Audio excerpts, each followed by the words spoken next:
जय एकविराई. आज माझा मंगळवारचा उपवास होता. तर पहिले मी चहा पिऊन घेतला.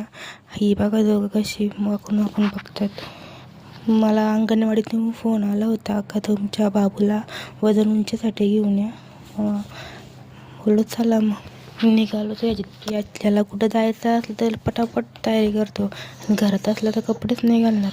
मग तयारी केली आणि आम्ही निघलो गावात जायला.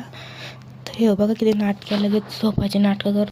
आता आम्ही बोललो आता अंगणवाडीमध्ये याला सांगितलं का वजन करायचे तर उभा राहा. हे बघा कसा बसला सावकार. कुठं जायला तिथे दादागिरी काय परत सांगितलं. त्या मॅडमने लगेच सगळ्या पोरांना लापशी वाटायला घेतलेली. तर ह्या बघा याला सांगितलं का उंचीसाठी उभं राहतं. हा बघा कसं मॅडमकडे रागातच बघतोय. सगळे पोरं बघा शांत लापशी करतात. परी पण एकदम शांत असते अंगणवाडीमध्ये.